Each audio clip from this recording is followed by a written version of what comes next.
জঙ্গিপুরে বিধায়ক জাকির হোসেনের বাড়িতে ইডির হানা, যে খবর ইতিমধ্যে উঠে আসছে কেন্দ্রীয় তদন্তকারী সংস্থার হানা। মঙ্গলবার সন্ধ্যায় প্রাক্কালে জাকির হোসেনের औरंगाबादে অবস্থিত শিববিড়ি ফ্যাক্টরির হেড অফিসে হানা দেয় জিএসটি দপ্তরের আধিকারিকরা। আয়কর সম্পর্কিত বিষয় নিয়ে জাকিরের বাড়িতে হানা বলেই সূত্রের খবর।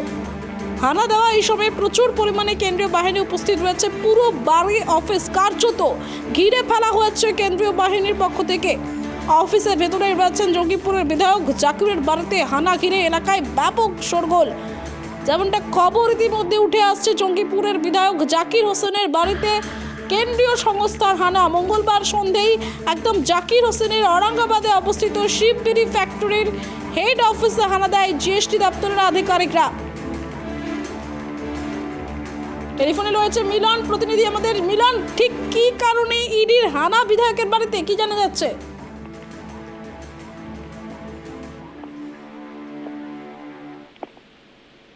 হ্যালো মিলন, ঠিক কি কারণে ইডির হানা এই বিধায়কের বাড়িতে, কি জানা যাচ্ছে? দেখো, আজকে সন্ধ্যা নাগাদ কেন্দ্রীয় বাহিনীর টিম কিন্তু জাকির হোসেনের বাড়িতে হানা দেয়। বিড়ি যে মূল অফিস সেখানে হানা দেয়।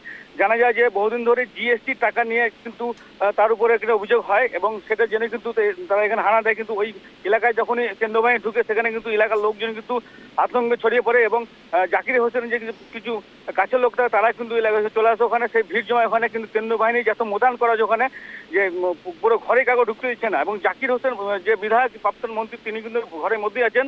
তিনি কি জিজ্ঞাসাবাদ করা হচ্ছে যে ফাইলগুলো আনার জন্য, তিনি ফাইলগুলো দেওয়ার জন্য অস্বীকার করার চেষ্টা করে। তারপরে কিন্তু কেন্দ্রীয় বাহিনী নিজেই কিন্তু তাকে প্রেসার দেওয়া হয়। এখন কিন্তু কেন্দ্রীয় বাহিনী পুরো ঘটনা তদন্ত করছে। পুরো ঘটনা তদন্তর কি মূল বেরোচ্ছে সেটা কিন্তু এখন জানা যাচ্ছে না। তবে এখন অবধি তার পুরো বাড়িটা কিন্তু ঘিরে রেখেছে, ঘিরে রেখে কিন্তু তলাই চালাচ্ছে। কেন্দ্রীয় বাহিনী সূত্রে যেটা জানা যাচ্ছে যে বহুদিন ধরে তাকে চিঠি করা হচ্ছিল এই জিএসটি নিয়ে, কিন্তু জাকিরবাবু কিন্তু কোনো রকম সাড়া দিচ্ছিল না।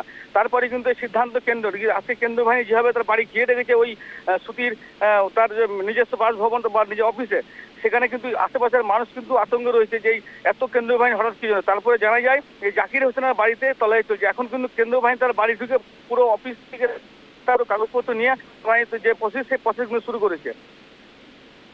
মিলন, কতক্ষণ এই তল্লাশি অভিযান চলবে ইডির, এই বিষয়ে কিছু জানা যাচ্ছে? দেখো, আমরা যেটুকু পুলিশ সূত্রে জানতে পারছি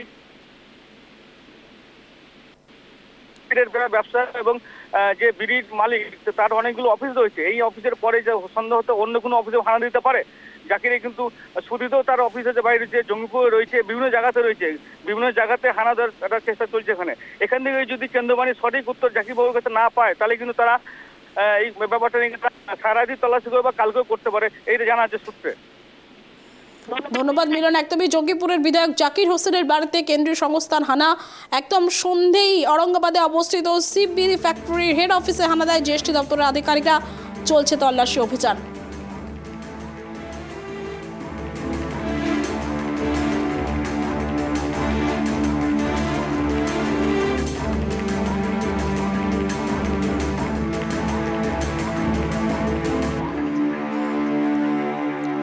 জঙ্গিপুরের বিধায়ক জাকির হোসেনের বাড়িতে কেন্দ্রীয় সংস্থার হানা। মঙ্গলবার সন্ধ্যায় প্রাক্কালে জাকির হোসেনের औरंगाबादে অবস্থিত শিববিড়ি ফ্যাক্টরির হেড অফিসে হানা দেন জিএসটি দপ্তরের আধিকারিকরা। এই মুহূর্তে আমাদের সঙ্গে টেলিফোনে যুক্ত হয়েছে বিজেপি নেতা অম্লান ভাদুরী। অম্লানবাবু, আপনাকে ট্রাইব টিভি বাংলায় স্বাগত। এই মুহূর্তে যে খবর উঠে আসছে জাকির হোসেনের বাড়িতে ইডির হানা, জিএসটি সংক্রান্ত বিষয়ে ইডির হানা, কি বলবেন এই বিষয়ে? এদের বিভিন্ন রকম লিগাল ইলিগাল ব্যবসা আছে, বড় ব্যবসাদার এরা। আগেও ইডি এখানে হানা দিয়েছিল, এবারও কোনো কেস সংক্রান্ত কোনো ইনফরমেশন আছে তাই জন্য হানা দিয়েছে। গতবারও প্রায় 15 কোটি টাকা এখান থেকে উদ্ধার করেছিল। আবার এই কারণেই হয়েছে, এটা বিভিন্ন লিগাল ইলিগাল ব্যবসার সঙ্গে যুক্ত এবং এরা তৃণমূলের দল করে, এমএলএ আছেন। স্বাভাবিকভাবে এরা কোনো কিছু পরোয়া করেন না নিয়ম নীতির। স্বাভাবিকভাবেই যা হয়েছে, হয়তো ব্ল্যাক মানির খবর পেয়েছে ইডি বা অন্য কিছু ব্যাপার আছে, সেই কারণে এসছে। অম্লানবাবু, 2026 এগিয়ে আসছে বলেই কি ইডি আরো সক্রিয় হচ্ছে? না, সেরকম হওয়ার কারণ নেই। ইডি তো সক্রিয় হলে তো আর কারো বাড়িতে টাকা রেখে ইডি টাকা উদ্ধার করতে আসবে না। গতবার তো আর ইডি টাকা রাখেনি ওনার ফ্যাক্টরিতে, দিয়ে উদ্ধার করেছে, এরকম তো ঘটনা ঘটেনি। ওনার ফ্যাক্টরিতে ইলিগাল টাকা ছিল বলেই উদ্ধার হয়েছে, আবার সেরকম খবর আছে বলেই এসছে। ধন্যবাদ অম্লানবাবু। একদমই জঙ্গিপুরের বিধায়ক জাকির হোসেনের বাড়িতে কেন্দ্রীয় সংস্থার হানা, ইডির হানা, জিএসটি সংক্রান্ত বিষয়ে হানা, এরকমই খবর কিন্তু উঠে আসছে। চলছে তল্লাশি অভিযান।